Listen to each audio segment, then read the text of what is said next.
हम उनसे बातचीत करेंगे ख़ास मुद्दों को लेके, चुनाव में क्या नीतियाँ हैं, किन नीतियों पे पार्टी जो है प्रत्याशी जो है उतारे हैं और किन किन नीतियों में जो है यहाँ पे चुनाव होगा।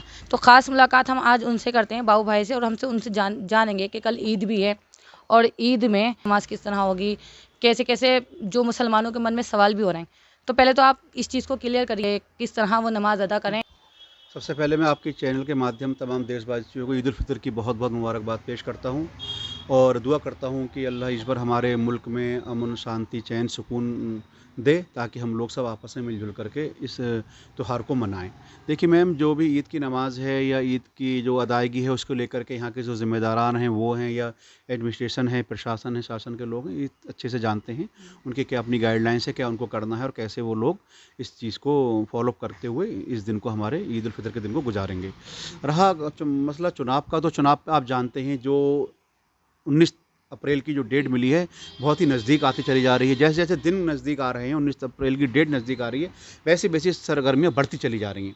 और जहाँ भी देखो चर्चाएं इसकी, अब ईद तक तो और थोड़ा सा रोज़े के हिसाब से माहौल नॉर्मली चल रहा था, लेकिन ईद के बाद अब ये और अच्छा हो जाएगा। तमाम रोडों पर, दुकानों पर और चाय पे चर्चाएं इस चुनाव को लेकर के ही होंगी, क्योंकि 5 दिन 6 दिन हमारे बीच में रह जाएंगे बस। उसके अलावा जो है फिर आचार संहिता लग जाएगी, 2 दिन पहले और प्रचार बंद हो जाएगा। तो ये 5 दिन बहुत इंपॉर्टेंट है। इन 5 दिनों में ही फैसला होना है कि रामपुर की जनता चाहती क्या है।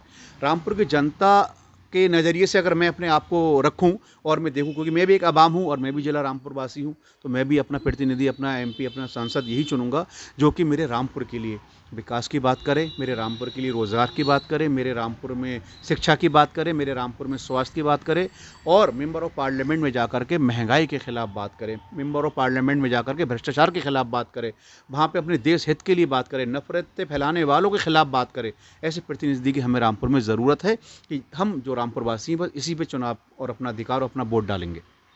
सर, ये रामपुर की जनता के मन में कुछ सवाल हैं। ये जो महमूद पिराचा जी जो हैं, जो ये आए हैं, तो जनता कहती है ये समाजवादी के हित में आए हैं। कोई जनता कभी कहती है कि ये भाजपा के हित में आए हैं। तो आप क्या कहना चाहेंगे? सर, महमूद पराचा कोई छोटी मोटी शख्सियत नहीं है। महमूद पराचा सर जो हैं बड़ लेवल की शख्सियत हैं और बड़ लेवल पर उनका चेहरा फेमस है। वो किसी के पक्ष में आए या किसी के विपक्ष में आए, this is not possible. Mahmood Paracha अपने आप में पराचा हैं। आप उनका अगर फेसबुक, उनका अगर ट्विटर अकाउंट, उनका अगर यूट्यूब, उनके अगर पुरानी सारी उनकी मेहनतें देखेंगे तो आप जानेंगे कि महमूद पराचा सर कौन चीज़ हैं और क्या चीज़ हैं। महमूद पराचा सर रामपुर में आने का मकसद रामपुर की दबी कुचली आवाज़ों को अपने साथ लेकर के चलना है। महमूद पराचा जी का रामपुर आने का मकसद रामपुर की बेरोज़गारी ख़त्म करना है। महमूद पराचा जी का रामपुर आने का मकसद है रामपुर के उन मासूम, यतीम, पीड़ित बच्चों की आवाज़ें उठाना है जो पिछले सीए एनआरसी में ज़बरदस्ती डाले गए या उन पर मुकदमात लगाए गए। और हर उस शख्स की आवाज़ बनने के लिए महमूद पराचा जी आए हैं जिनको किसी भी तरह से यहाँ का शासन प्रशासन अगर उनका उत्पीड़न करता है या नाजायज़ उनको दबाता है या किसी उलझट्टे में उनको अगर प्रशासन उलझाता है, तो उन सब के लिए महमूद पराचा जी आए हैं। वो हमेशा हक के साथ खड़े होते आए हैं। ये हमने उनको अभी तक सारा सोशल मीडिया के माध्यम से जाना है और आज वो हमारे बीच में, तो हम सौभाग्य है हमारा कि हमारे बीच में एक ही शख्सियत आई है। इनके अलावा दूसरे कैंडिडेट को देखें तो मैं समझता हूँ इतने इंटेलिजेंट और इतने अच्छे बोलने वाले और अपने मुद्दों पर बेबाक आवाज़ उठाने वाले हमारे प्रत्याशियों के रूप में तो कोई चेहरा हमें नहीं दिख रहा है। मैम जी, क्या लगता है, एक तरफ समाजवादी है, समाजवादी के जो कैंडिडेट है वो भी यही कहते हैं कि हम भी गरीब के हित में जो है उनकी आवाज़ उठाएंगे, उनके साथ खड़े हैं। तो आपको क्या लगता है इस बार? मैम देखिए कि अगर आप देखें तो सिर्फ मुद्दों पे बात करना ही काफ़ी नहीं होता है, बल्कि मुद्दों पे बात करके उनको अमली जामा पहनाना, उनको ज़मीनी स्तर पर उतारना काफ़ी होता है। पिछले सालों से हम देखते चले आ रहे हैं सिर्फ बात ही बात हो रही है। बात के अलावा दूसरे कोई कार्य हैं जो उनको ज़मीनी तौर पर उतारने के काम हो तो वो बिल्कुल ठप पड़े हुए हैं। आप महंगाई देख लीजिए कहाँ से कहाँ पहुँच गई, बेरोज़गारी देख लीजिए आप, नौजवान जो बच्चे हैं जो अपनी तालीम पूरी करके बैठे हैं उनका देख लीजिए आप क्या हाल है। वो 2 करोड़ नौकरी देने के बाद आप देख लीजिए कहाँ हैं। वो आपको हवाई चप्पलों वालों को हवाई जहाज़ का सफ़र कराने वाले वादे देख लीजिए कहाँ हैं। किसान का देख लीजिए क्या हाल है, जवान का देख लीजिए क्या हाल है। सब आपके सामने हैं मैम, ये सब वादे हैं, वादे के अलावा सिर्फ कुछ नहीं है। तो भाजपा कहती है कि हमने जो कहा था वो करा है, हमने रिक्शाएँ बाँटी हैं और हमने क्या कहते हैं जो राशन बाँटा है, हमने महिलाओं को उनका सम्मान भी दिलाया है उस पे।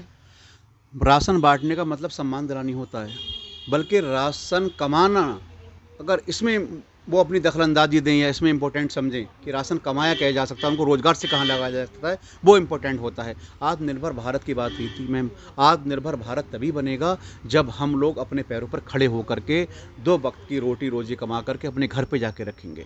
अगर हम इस तरह से अनाज, राशन बाँटने पर लोगों को मजबूर कर देंगे खिलाने पर, तो ये हमारा देश जो है ना, जिसको हम अखंड भारत बनाने का एक ख्वाब कब से पाल रहे हैं और उसकी तरफ हम लोग बढ़ने की कोशिश कर रहे हैं, ये कभी पूरा नहीं हो पाएगा। पूरा जब होगा जब देश का हर एक नागरिक इंडिपेंडेंट अपने पैरों पर खड़ा होगा, ना कि सर राशन पे ना तेल पे। बस आपसे एक सवाल और है आखिरी मेरा, कि ये जो इलेक्शन हो रहा है, ये जो चुनाव हो रहा है, तो ये धर्म को लेके हो रहा है?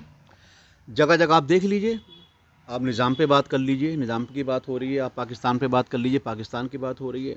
इन मुद्दों से कोई देश के लोगों को लेना देना नहीं है। पाकिस्तान जाए भाड़ में, पाकिस्तान का अपना देश है, वो अपना देखे क्या करना है क्या नहीं करना है। भारत अपने आप में एक अलग पहचान है, भारत अपना देखे कि हमारी जनता के साथ क्या करना है। बात जो मुद्दों की होना चाहिए, बात ये होना चाहिए कि हम आने वाले टाइम में आपको ये देंगे, और जो हम पिछले टाइम में दे चुके हैं, जिनका वायदा किया था वो ये रहे।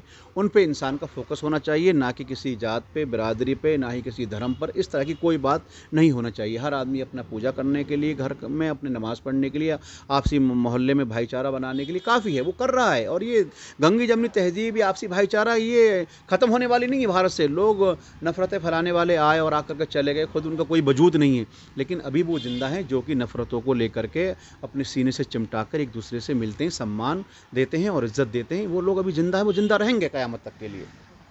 तो धन्यवाद बाबू भाई। तो देखा आपने, अभी हमसे जो रूबरू थे बाबू भाई थे, उन्होंने कुछ मुद्दों को लेके बात की, चर्चा की, उन्होंने कुछ समझाया जनता के लिए। जो महमूद पिराचा जी हैं, जिन पे जो सवाल उठ रहे हैं लोगों के, उस पे भी उन्होंने कुछ अपनी राय दी है।